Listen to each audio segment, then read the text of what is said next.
بسم اللہ الرحمن الرحیم۔ خلاصہ پارہ نمبر 6 سورۃ نساء آیت نمبر 148 تا 52۔ کسی کے عیب کو مشہور نہ کرو، اسے غیبت کہتے ہیں، مگر مظلوم ظالم کے عیب بتا سکتا ہے یا کوئی اور مصلحت ہو تو بتایا جا سکتا ہے۔ اسی مصلحت کی وجہ سے کہ مسلمان بچتے رہیں، اللہ رب العزت نے یہودیوں کے اور منافقوں کے جو ان کے برے عادات اور عیب ہیں ان کا بیان فرمایا۔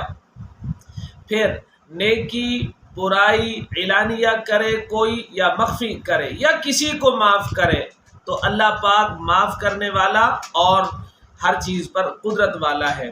جو اللہ پر اور جو اللہ پر ایمان لا کر کسی رسول کا انکار کرے یا کسی شرعی حکم کا انکار کرے یا وہ دین میں کوئی درمیانہ راستہ نکالنا چاہے تو یہ پکا کافر ہی ہے۔ مومن تو سارے کے سارے دین کو مانتا ہے اور اس کو بدلے میں جنت ہے، اللہ کی رضا ہے۔ 53 آیت نمبر 153 تا 62۔ یہود بولے قرآن لکھا ہوا تورات کی طرح کیوں نہیں نازل ہوا؟ تو فرمایا گیا، یہاں پر اس کا جواب نہیں دیا گیا کہ سوال کے مطابق تھوڑا تھوڑا نازل ہوا، تو یہاں پر یہ بتایا گیا کہ آپ غم نہ کریں، انہوں نے حضرت موسیٰ علیہ السلام سے اس سے بڑھ کر سوالات کیے۔ چنانچہ انہوں نے تو کہا تھا ہمیں خدا کو سامنے دکھلاؤ، ہمارے آمنے سامنے خدا آ جائے، کیوں نہیں آ رہا؟ پھر ان پر بجلی گری، تفصیل بقرہ میں گزر چکی۔ انہوں نے بچڑے کی عبادت کی، تورات کا انکار کیا تو طور پہاڑ ان پر اٹھایا گیا۔ اسی طرح انہوں نے جب اریحا شہر میں جانا تھا تو ان کو حکم تھا کہ تم داخل ہو، سجدہ کرتے ہوئے یہ سرین کے بل گھسٹتے ہوئے گئے۔ انہیں حکم تھا حتتن کہتے ہوئے جاؤ، یہ ہنتتن فی شعرتن گندم اور جو کہتے ہوئے وہاں سے گئے۔ ہفتے کے دن انہیں مچھلی کے شکار سے روکا گیا، انہوں نے کیا تو بندر بنا دیے گئے۔ یہود یہ راندہ درگاہ کیوں ہوئے؟ اس لیے کہ انہوں نے نقض میثاق کیا، انہوں نے آیات کا کفر کیا، انبیاء کا قتل کیا، اور اس بات کی وجہ سے یہ خدا کی طرف سے لعنت کیے گئے کہ یہ بولے قلوبنا فی غلف، ہمارے دل غلافوں میں ہیں۔ سیدہ مریم پر انہوں نے بہتان لگایا اور اور ان کا یہ کہنا، یہ ان کی بات کہنا کہ یہود کی کہ ہم نے حضرت عیسیٰ کو قتل کر دیا، نعوذ باللہ، حالانکہ وما قتلوہ وما صلبوہ ولکن شبہ لہم، نہ قتل کیا نہ سولی دی، ان پر یہ بات مشتبہ ہو گئی۔ وما قتلوہ یقینا، انہوں نے پکی بات ہے کہ قتل نہیں کیا۔ اللہ پھر حضرت عیسیٰ وہاں پر ملے تو نہیں، حضرت عیسیٰ کدھر گئے؟ بر رفعہ اللہ الیہ، اللہ نے ان کو اپنی طرف اٹھا لیا۔ حضرت عیسیٰ آسمان پر زندہ ہیں اور قرب قیامت وہ تشریف بھی لائیں گے۔ یہود پر ہم نے کچھ طیبات حرام کر دی، چیزیں پاکیزہ تھی، سزاً ہم نے حرام کر دی ان پر کیوں ہم نے حرام کی؟ ان کے گناہوں کی وجہ سے، وہ خود مجرم تھے، اوروں کو خدا کی راہ سے روکتے، سود کھانے والے تھے، باطل طریقے سے لوگوں کے مال کو کھاتے تھے۔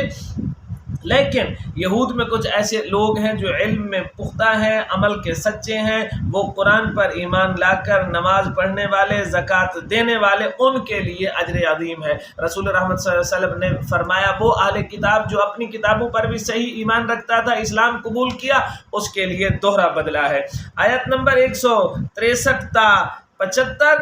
آپ کی وحی کوئی انوکھی نہیں، حضرت نوح، حضرت ابراہیم، حضرت اسماعیل، حضرت اسحاق، حضرت یعقوب، حضرت عیسیٰ، حضرت ایوب، حضرت یونس، حضرت ہارون، حضرت سلیمان اور حضرت داؤد کی زبور جیسی ہے، اور ہم نے بعض رسولوں کے قصے آپ پر بیان کیے اور بعض رسولوں کے قصے ہم نے بیان نہیں کیے، گویا کہ رسول پاک عالم الغیب نہیں، آپ کو بعض چیزوں کا علم دیا گیا اور بعض کا نہیں دیا گیا۔ شریعت کی تو ہر بات کا دیا گیا، باقی جو معاملات ہیں ان میں جو اللہ نے آپ کے لیے مناسب سمجھا آپ کو دیا، اور بعض چیزیں آپ سے بھی مخفی رکھی گئیں۔ اور حضرت موسیٰ اللہ کے کلیم ہے۔ پھر بتایا گیا ہر رسول کا کام ہے کہ وہ بشیر اور نذیر ہوں گے۔ حقانیت قرآن کے لیے اتنی بات کافی ہے، اللہ بھی گواہ، اس کے فرشتے بھی گواہ۔ جو آدمی کافر ہو کر دوسرے کے لیے رکاوٹ بنا، خود بھی کافر ہوا، دوسروں کو بھی اس نے حق سے روکا تو وہ دور کی گمراہی میں جا پڑا۔ جو آدمی کافر ہوا اس نے حق کو چھپایا اسی پر مرا تو اس کی بخشش کوئی نہیں، وہ دائمی جہنمی ہے۔ یا ایھا الناس، ساری خلقت کو خطاب، گورا ہے یا کالا ہے، عالم ہے یا جاہل ہے، کیونکہ میرے نبی صلی اللہ علیہ وسلم ساری خلقت کے نبی ہیں، ہر زمانے کے نبی ہیں، اسی لیے خطاب یا ایھا الناس۔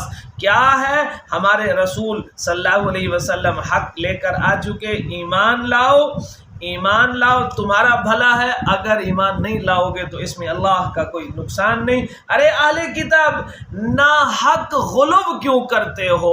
حق بات کیوں نہیں کہتے؟ یہ تم نے، یہ بھی بھلا کوئی بات ہے، یہ بھی کوئی محبت ہے کہ تم کہہ دو کہ حضرت مسیح جو ہیں وہ اللہ کے بیٹے ہیں؟ ارے پگلے، وہ حضرت مریم کے بیٹے ہیں، ہاں اللہ کے رسول ہیں، اللہ کے کلمہ ہیں، اور عقیدہ تثلیث کو چھوڑ دو، یہ تمہارے لیے بہتر ہوگا۔ معبود صرف ایک ہے۔ جب یہ نجران کا وفد آیا تھا تو رسول پاک صلی اللہ علیہ وسلم نے حضرت عیسیٰ کو جب عبداللہ کہہ دیا تو وہ کہنے لگے آپ نے ہمارے صاحب کی توہین کر دی، آپ نے انہیں عبداللہ کہہ دیا۔ تو قرآن کہتا ہے وہ خود اللہ کی عبادت سے عار نہیں کرتے، نہ رسول کرتے ہیں نہ فرشتے کرتے ہیں، اور جو بھی اللہ کی عبادت کو عار سمجھے گا اس کے لیے جہنم ہے، کیونکہ عبادت تو فخر کی چیز ہے۔ حضور پاک صلی اللہ علیہ وسلم کے بہت سے اسماء ہیں، سب سے جو صفاتی اسماء میں اعلیٰ ہے وہ ہے عبد۔ سبحان الذی اسری بعبدہ لیلا من المسجد الحرام الی المسجد الاقصی الذی بارکنا حولہ۔ تو جی تمہارے پاس برہان اور نور بن کر ہمارے نبی آ گئے، ان پر ایمان لا کر مضبوطی سے تھام کر اللہ کی رحمت اور فضل کے حقدار بن جاؤ۔ کلالہ کے بارے میں پوچھا گیا، ایسا آدمی جو مرے نہ اس کے والدین ہیں نہ اولاد ہیں تو جو بہن بھائی ہوں گے وہ کیسے وارث ہوں گے؟ اگر بہن ایک ہے تو وہ بیٹی کے قائم مقام ہو کر آدھی جائیداد کی حقدار، اگر دو ہیں تو 2/3 لیں گے، اگر ان کے ساتھ بھائی ہے تو للذکر مثل حظ الانثیین لیں گے۔ مائدہ یہ مدنی صورت ہے، 120 آیات 16 رکوع ہے۔ مائدہ کا لفظی معنی ہے دسترخوان، آگے آ رہا ہے انزل علینا مائدۃ من السماء، دعا کی گئی، یہ ہمارے کل کے اس خلاصے میں 7ویں پارے میں آئے گا۔ تو جی 1 تا 7 میں مومنو ایفائے عہد کرو۔ ایفائے عہد، تمہارے لیے جانور حلال ہیں لیکن احرام کی حالت میں شکار نہیں کرنا، وہ جائز نہیں۔ پھر شعائر اللہ کی بے حرمتی مت کرو۔ شعائر اللہ ہر وہ چیز جس کے بارے میں مسلمان تو مسلمانوں میں بسنے والے کافر بھی جانتے ہوں یہ مسلمانوں کی چیزوں سے ہے، ان کو شاعر کہتے ہیں۔ شاعر اللہ کی بے حرمتی جائز نہیں ہے۔ یہاں پر ہدی کو جو قربانی کا جانور ہے اسے بھی شاعر اللہ سے کہا گیا، آذان تک بھی شاعر اللہ میں سے ہے۔ کسی کی دشمنی تمہیں بے انصافی پر آمادہ نہ کرے۔ اگر مجھے گواہی دینی پڑی اور جس کے خلاف میں گواہی دے رہا ہوں وہ میرا دشمن ہے تو اتنی بات کہوں جتنی اس نے کی ہے، اس کو بڑھا نہ دوں۔ کیا کہنے اسلام کے۔ وتعاونوا علی البر والتقوی، خیر کے کام پر تو تعاون کرو، شر کے کام پر، گناہ کے کام پر، سود جوئے کے کام پر، بے حیائی کے کام پر، دہشت گردی کے کام پر تعاون مت کرو۔ پھر کچھ چیزوں کی حرمت، دم، میتا، بہتا ہوا خون، مردار، چاہے وہ گلا گھونٹی ہوئی ہو، پانی میں گر کر ہو، چاہے جس صورت سے بھی ہو، اوپر سے گرنے کی وجہ سے مر جائے، میتا جو بھی ہے وہ حرام ہے۔ اور خنزیر کا گوشت، غیر اللہ کے لیے ذبح کیا ہوا جو جانور ہے وہ کھانا حرام ہے۔ اسی طرح جو جانور جس کی تقسیم کی جائے جوئے کے تیروں کے ساتھ وہ بھی حرام ہے۔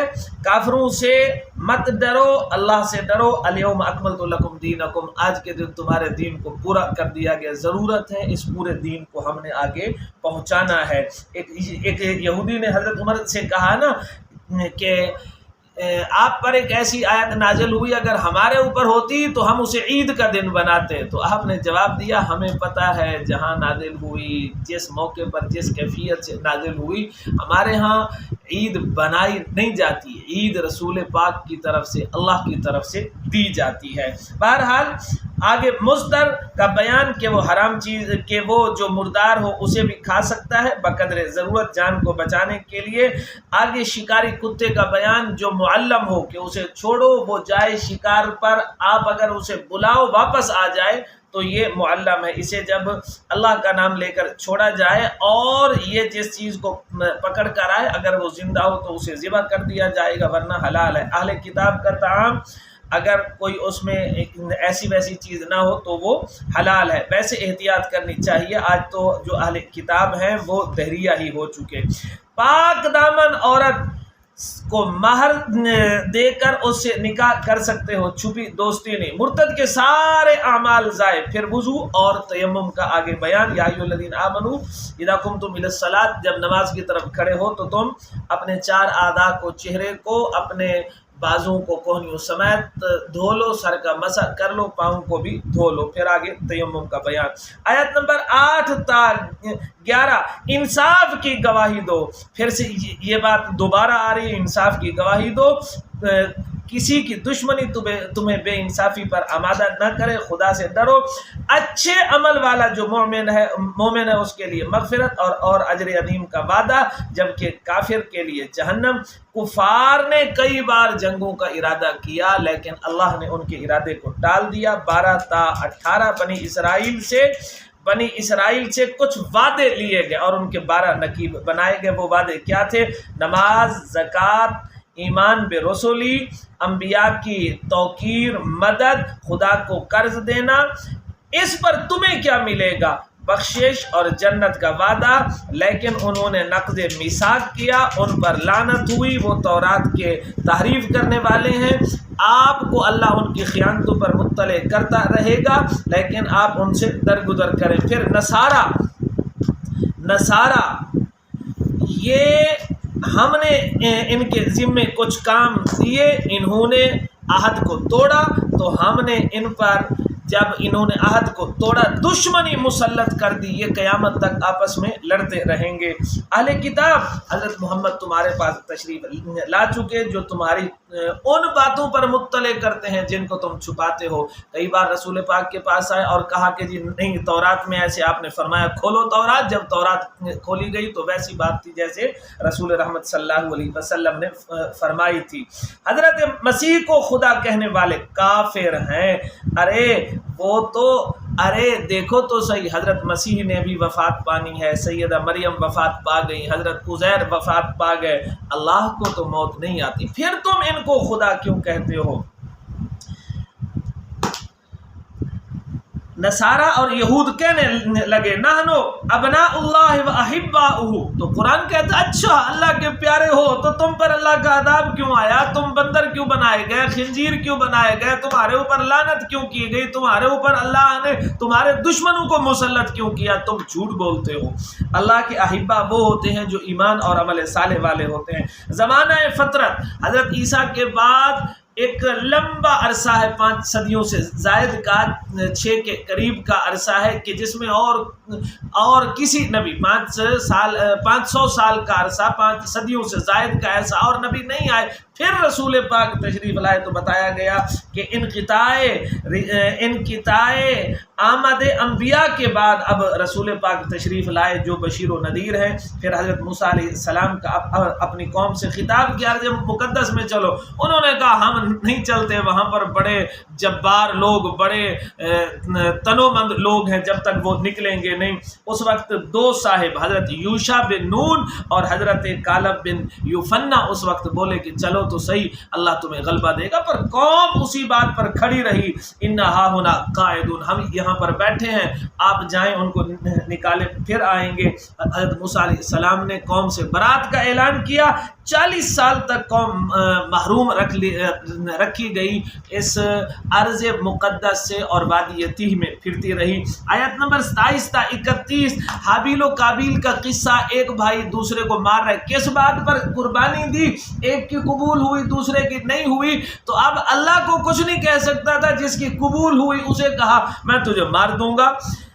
اور اس نے بھی کہا کہ اگر تو مار دے گا میں ہاتھ نہیں بڑھاؤں گا، چنانچہ قتل کر دیا۔ پھر کوا آیا اور کوے نے آ کر اس اپنے بھائی کی لاش کو لے کر پھرتا رہا۔ پہلا یہ زمین پر قتل تھا جو قابیل نے حابیل کا کیا، اب پھرتا رہا کہ کیا کروں، آخر کوا آیا، لڑے، ایک نے دوسرے کو مار دیا، پھر اس نے زمین کھودی اور اس میں اپنے اس کوے کو دفن کیا، تو پھر جا کر اس کو پتہ چلا کہ یوں دفن کرنا ہے کسی ایک انسان کا قتل، ساری انسانیت کا قتل، اور ایک کو بچا لینا گویا خلقت کو بچا لینا ہے۔ ڈاکوؤں کا بیان کہ اگر کہیں پر ڈاکو ہوں اور ان کی 4 حالتیں ہوں گی، انہوں نے بندے کو قتل کیا تو جواباً ان کو قتل کیا جائے گا، انہوں نے قتل بھی کیا، مال بھی لوٹا تو سولی پر چڑھایا جائے گا، صرف مال لوٹا تو ہاتھ پاؤں کاٹے جائیں گے، قتل کے لیے تیار تھے لیکن پہلے گرفتار ہو گئے تو انہیں جلا وطن کیا جائے گا، اور اگر گرفتاری سے انہوں نے پہلے توبہ کر لی، قتل بھی نہیں کیا، ڈاکہ بھی نہیں کیا اور توبہ کر لی تو پھر ان کو چھوڑ دیا جائے گا۔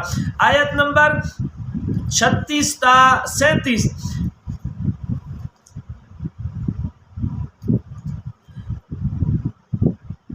ارے دنیا کے سارے خزانے اگر کافر قیامت کے دن بارگاہ الہی میں پیش کر دے تو قبول نہیں ہوں گے، جہنم سے نجات نہ ہوگی۔ پھر آگے 38 تا 40 کے اندر چور کی سزا کہ اس کا ہاتھ کاٹا جائے گا۔ 41 تا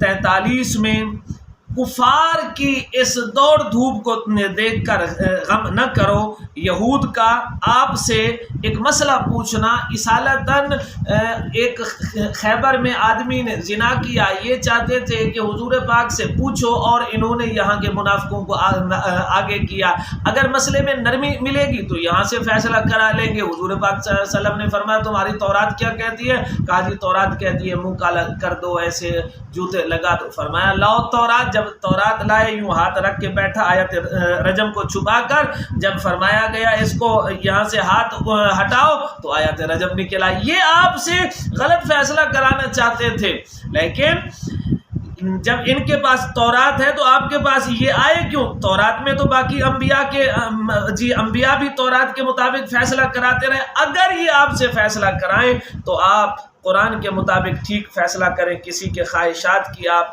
بالکل پرواہ نہ کریں۔ پھر قرآن نے زخموں میں قصاص کا حکم دیا کہ جیسے نفس بن نفس ہے، عین بن عین ہے، اسی طرح اگر ناک کو کسی نے کاٹا تو بدلے میں وہ اس کا کٹے گا، دانت کے بدلے میں دانت ہے، اذن کان کے بدلے میں کان ہے، ہاں اگر کوئی معاف کر دے تو اور بات ہے۔ اور جو حکم الہی کے خلاف فیصلہ کرے گا وہ ظالم بھی ہے، وہ بدماش بھی ہے۔ پھر حضرت عیسیٰ علیہ السلام کا ذکر ہے کہ آپ مصدق تورات تھے، اور انجیل جو ہے وہ گویا کہ مصدق تورات ہے، پھر قرآن وہ مہیمن ہے۔ آج اگر یہود کی باتیں محفوظ ہیں، تورات اور حضرت موسیٰ کے تذکرے، حضرت عیسیٰ کے تذکرے، انجیل کی باتیں، تو یہ قرآن کی نگرانی کی وجہ سے محفوظ ہے، ورنہ تو کوئی جانتا ہی نہ۔ ہر شریعت کے اصول فروع مقرر ہیں، خیر کے کام میں آگے بڑھو، سب نے اللہ کے پاس آنے ہیں، تمہارے فیصلے کیے جائیں گے۔ منافق جاہلیت کے فیصلوں کو ڈھونڈتا ہے، یہودی جاہلیت کے فیصلوں کو ڈھونڈتا ہے، جبکہ مسلمان کے نزدیک اللہ کے فیصلے کے بعد کسی اور کے فیصلے کی ضرورت نہیں۔ 51 تا 58 یہود اور نصارہ کو دوست نہ بناؤ، یہ آپس میں دوست ہیں، اگر تم نے ان سے دوستی کی تم بھی انہی میں سے شمار کیے جاؤ گے۔ منافق اب یہودیوں کی طرف بھاگ رہا ہے، پہلے تو کہتا تھا میں مسلمان ہوں، ادھر مائل ہونے کی وجہ سے اس کے اعمال غارت کر دیے گئے۔ اگر کوئی دین سے پھر جائے گا تو دین کا کچھ نہ ہوگا، اس کے اعمال ختم کر دیے جائیں گے، اللہ دوسری قوم لے آئے گا جو اللہ کی محب اور محبوب ہوگی، مومنوں پر نرم، کافروں پر سخت اور جہاد کرنے والی ہوگی، اسے لوگوں کے تانوں کی کوئی پرواہ نہ ہوگی۔ آیت نمبر 59 تا 60، ارے یہودیوں، تمہیں ضد صرف اس بات پر ہے کہ ہم اللہ پر، قرآن پر، رسول پاک پر ایمان لائے، تم ہمیں تانے دیتے ہو ہماری آذان پر، احکام پر تانے دیتے ہو۔ آؤ ہم تمہیں بتائیں کہ استہزاء کے قابل کون ہے۔ وہ ہے جو بندر بنایا گیا، جس پر خدا کی لعنت ہوئی، جس پر خدا کا غضب آیا، جو خنزیر بنایا گیا، اور یہ یہود تھے۔ گویا کہ اگر تم نے استہزاء اڑانا ہے تو اپنے بڑوں کا اڑاؤ۔ آیت نمبر 61 تا 66، منافق کہتے ہیں کہ ہم ایمان لائے، حالانکہ جیسے آئے تھے بے ایمان ویسے کے ویسے نکلے۔ اللہ جانتا ہے۔ یہود کا اعتراض، ید اللہ مغلولہ، اللہ کا ہاتھ بند ہے، اب اس نے مسلمانوں کو دینا چھوڑ دیا تو ارشاد الہی ہوا تمہارے ہاتھ بند۔ اللہ کے تو دونوں ہاتھ کھلے ہیں، اللہ جس پر چاہتا ہے خرچ کرتا ہے۔ ارے اہل کتاب، ایمان لاؤ، تقوی اختیار کرو، تمہارے اب تک کے گناہ مٹا دیے جائیں گے۔ دیکھو یہودیوں اور نصرانیوں، جب تک اپنی کتابوں کو تم عملی طور پر نافذ نہیں کرو گے، ان کا نظام نافذ نہیں کرو گے، تمہاری اللہ کے ہاں کوئی وقت نہیں۔ اور اگر تم ان کو عملی طور پر نافذ کرو تو اتنی برکت آئے گی، اس قدر برکت آئے گی کہ تم سنبھال نہ پاؤ گے۔ رسول مکرم صلی اللہ علیہ وسلم کو پیغام کہ آپ اپنی وحی کے پہنچانے کے پابند ہیں، آپ کسی کی رعایت نہ رکھیے۔ اگر آپ نے یہ نہ پہنچائی تو آپ نے رسالت کا حق ادا نہ کیا۔ کامیابی کا مدار کسی نسبت پر نہیں، ایمان اور عمل صالح پر ہے۔ کوئی یہودی ہے، نصرانی ہے، صابی ہے، یا اپنے آپ کو مسلمان صرف دعویٰ کرنے والا ہے، وہ کامیاب نہیں جب تک صحیح ایمان اور عمل صالح نہ ہو۔ 70 تا 76 میں بنی اسرائیل سے ایک میثاق تھا کہ اپنے نبی کی ہر بات کو مانیں گے، مگر جو ان کی خواہش کے خلاف تھی اس کا انکار کرتے اور نبی کو قتل کر دیتے اور کہتے کہ یہ تو کوئی بڑی بات ہی نہیں۔ پھر آگے بتایا گیا کہ جو حضرت عیسیٰ علیہ السلام کو خدا کہے تو وہ کافر ہے۔ تعلیم عیسوی کو دیکھو، انہوں نے توحید کی تعلیم دی، مشرک پر جنت حرام ہے، عقیدہ تثلیث، تین خدا ماننے والے کافر ہیں۔ آیت نمبر 77 تا 82، تین میں ناحق غلو نہ کرو، گمراہوں کی خواہش کی پیروی نہ کرو۔